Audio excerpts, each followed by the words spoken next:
Is Alistair the radio demon a fraud? Short answer, fuck yes. If anyone got that reference, you're amazing. Oh, calling me your pet. I'm not your pet, you lousy...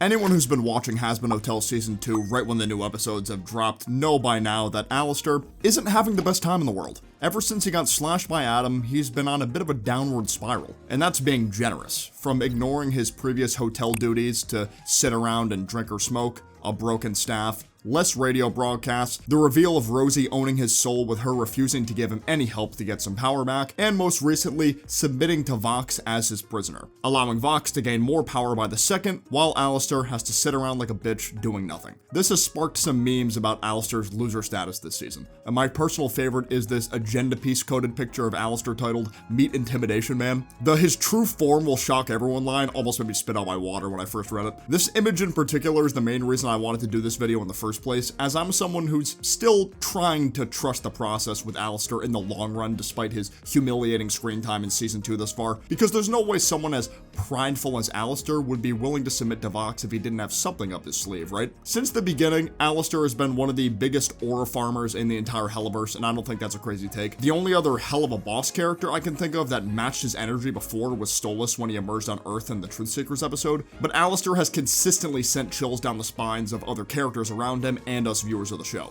whether it be his distaste for appearing on video or threats towards other characters that hold weight due to his radio demon's overlord status. Even Vaggie, someone who killed demons for a living before betraying her army, has gotten wigged out by Alistair whenever he's went all creep mode. His name had this weight of fear and respect to it that not even Charlie the Princess of Hell was really able to build until the end of Season 1. But even that was short-lived in many sinners' eyes once they found out the hotel wasn't a military training ground that taught people how to kill angels. Technically speaking, it's understandable why a lot of folks think Alistair is a bum, because actions really do speak louder than words. If you've watched any of my previous content where I've attempted to power scale cartoon characters, I've always been a ride or die for both the transitive property and proper on-screen evidence of characters accomplishing feats of strength, as opposed to just hearing about what they've done from the character themselves or another character. And if we're talking the ratio of on-screen accomplishments versus word-of-mouth off-screen ones, Alistair does seem to lean more in the off-screen camp right now. His biggest achievement in Hell, as far as I'm concerned, is how he became known as the radio demon in the first place,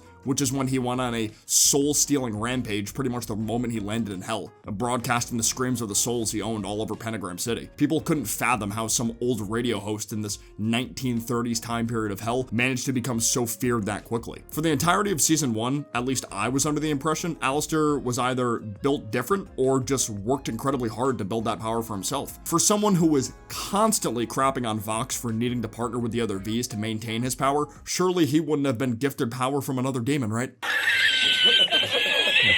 Being wrong can be fun sometimes. The reveal in Season 2's 4th episode about Alistair's deal with Rosie added a whole new level of context to Alistair's power, because while he may have not relied on as many people as Vox did throughout his rise to power, Alistair was still granted power by another demon before he even died, going MIA for 7 years just because she told him to.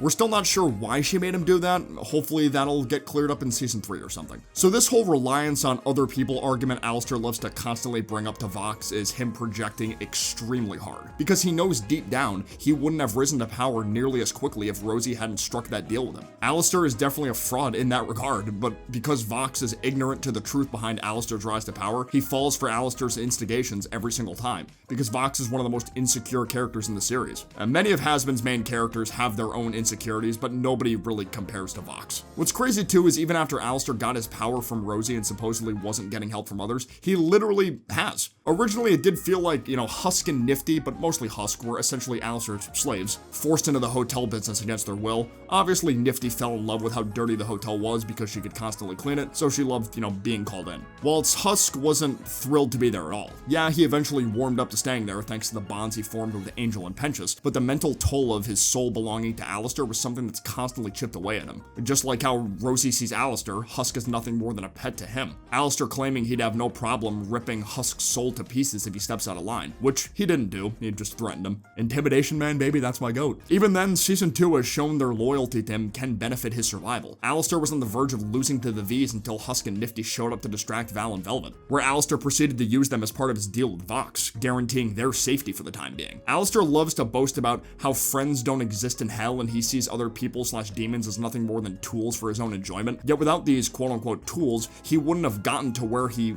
was at his peak. To give Aleister some credit, while he did lose the fight against these guys, the fact that he held out as long as he did while his powers were on the fritz is impressive in its own way. 3 of the strongest overlords, and he actually got a little damage in against Vox. Then again, it's hard for me to be certain if Aleister was even planning to strike this deal with Vox from the beginning of this encounter, because couldn't he have just offered him the deal immediately instead of fighting first? Unless the fight was to drop Vox's guard or something, I don't know. Aleister is one of those characters where he seems extremely smart, but in reality, a lot of the other characters around him just aren't very intelligent themselves. I'm not trying to say Aleister is dumb, but he's, not this, genius, per se. He's good at riling others up, yet when it comes to boosting his own agenda, he's been missing the mark a bit. Even all the way back with his fight against Adam, Aleister's intent during that fight was never to stall Adam out while the rest of the army got picked off. Aleister genuinely believed he had a chance of winning because Rosie claimed her power made him the strongest sinner in hell. But because Aleister underestimated the true power of an Archangel, the leader of them at that, he had to be put in his place for the first time since coming to hell. It's understandable why Aleister would think that he has a chance because nobody else in hell really checked him like that for the,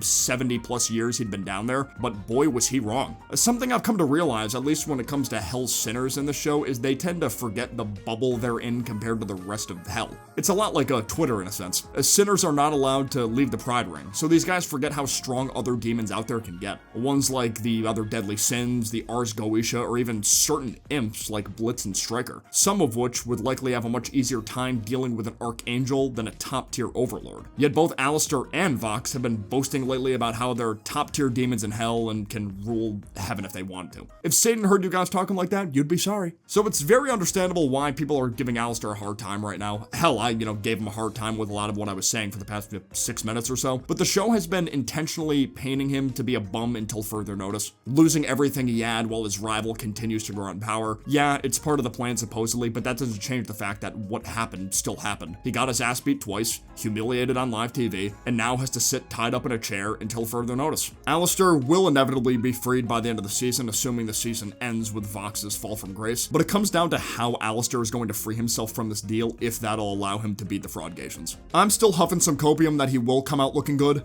However, if his previous deal with Charlie ends up becoming a major factor in his freedom, there's only so much leeway he'll get from me, as it'll circle back to his hypocritical tendencies about people who rely on others being weak, when he's continuing to do it himself with Charlie. Regardless of the outcome, I will still be seated. At the end of the day, none of what I said in this video is me equating Aleister's handling this season as, bad writing or some shit. It's hilarious, if anything. I'm very entertained with what they're doing. Seeing the aura farming king get knocked down a couple pegs for once, it's, pretty good stuff. Let me know what your guys' thoughts are on Aleister so far throughout the season, fraud watch or not. I'd love to know your thoughts. Like, subscribe, all that good stuff if you enjoyed the video. But for now, I will see you guys next time. Peace out, take care, bye-bye.